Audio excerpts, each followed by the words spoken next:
The most important thing today are credible sources, and we listen to Jim all the time. What is your concern on Executive Order 14067, which was just signed in as with Biden and company only a few months ago? What is your concern 14067? Yeah, it has a number of parts, and the thing with executive orders, or for that matter, legislation, I can say you have to read the fine print, and you do, but you have to actually consider the hidden agendas. Like, I can read it. Anyone can read it. It's a public document, but what's behind it and where they're going with it, and that's really where the urgency comes in. It's basically an order that accelerates the U.S. movement towards a central bank digital currency, so-called CBDC.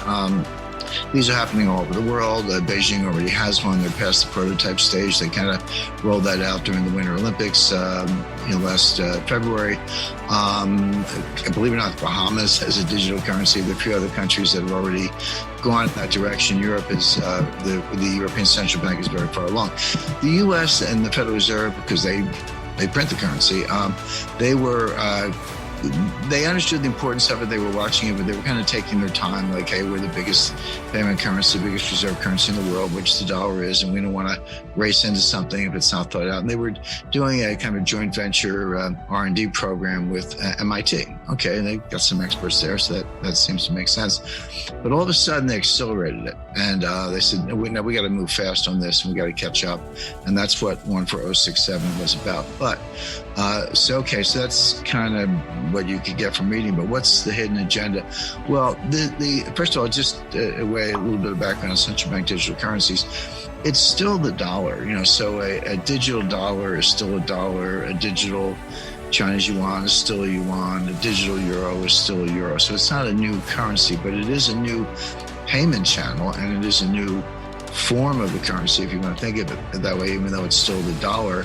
And it goes hand in hand with getting rid of cash. In other words, I'll spend, in a minute, we'll get into what the central bank digital currency, what the hidden agenda is behind that.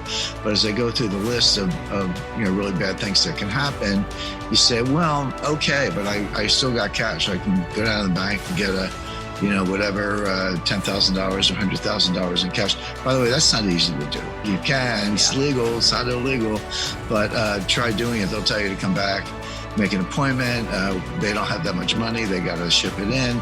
You better show up with like your birth certificate and 5 character witnesses, and then they'll report you to the Treasury, actually the Financial Crimes Enforcement Network, and there's the word crime, FinCEN for short, Northern Virginia, and you'll go in a file next to, so it's not so easy to get your cash, but you can in theory, and that's the alternative. So they have to not only push the digital currency agenda, which we'll talk about in a minute, but they have to get rid of cash, because as long as you have cash, you can do an end run around this. So these two things are coming down the track pretty fast. Now, flipping back to the central bank digital currency, it's not a cryptocurrency. It's not on a blockchain. A blockchain is just a ledger. They've been around since the 80s, no big deal. But this ledger will be maintained by somebody, probably the Federal Reserve.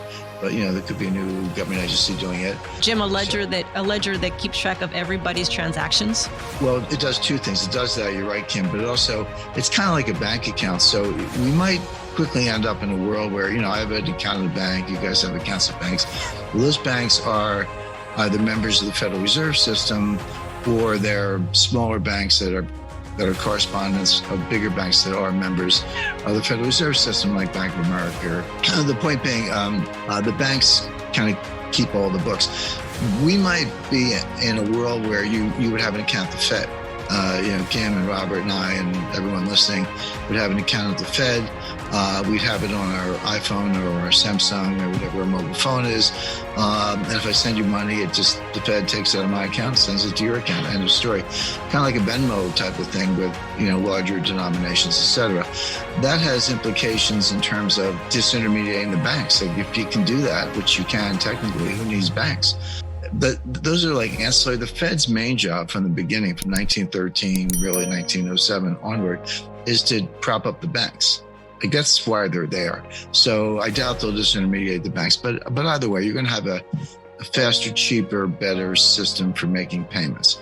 But what else? And this is the key, and this is why we're sounding the alarm a little bit on Executive Order 14067. So once it's digital, a couple things.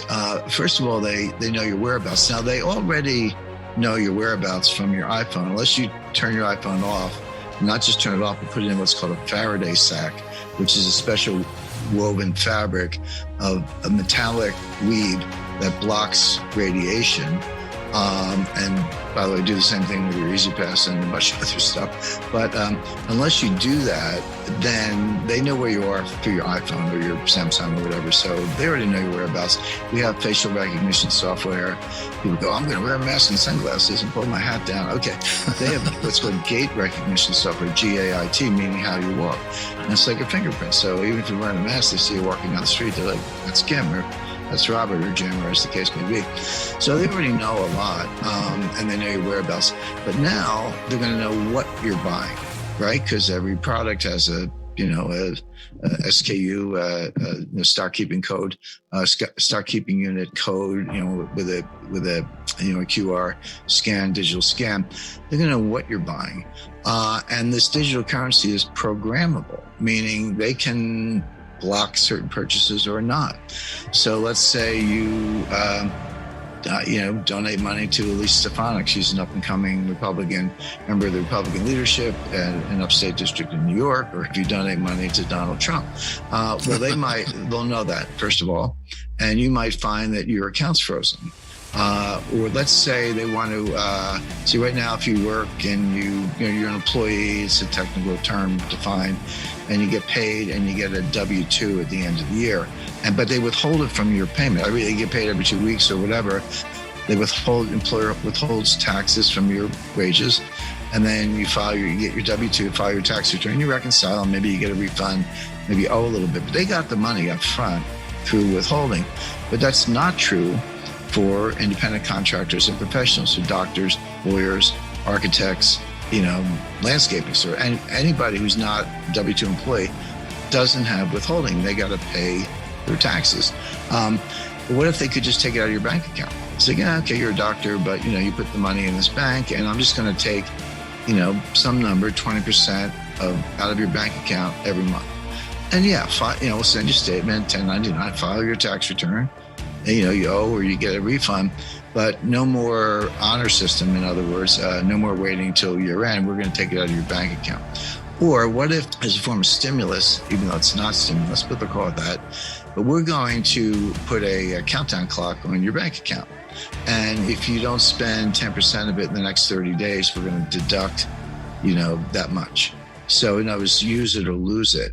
So now all of a sudden, I worked hard, I made this money, it's in the bank, but you're telling me if I don't spend it, I'm going to lose it anyway. So I might as well go spend it. And of course, the idea is to stimulate the economy. But the point is, the number of things you can do, from surveillance to identifying your political preferences, withholding taxes, account freezes, account seizures, time limitations on your money. Your money's like a countdown clock. It expires after a certain period of time, etc. I could go on and on, but you take the point, which is it's not your money anymore. I've always said to people, you put your money in the bank, it's not your money, it's the bank's money, and they'll give it to you if they feel like it.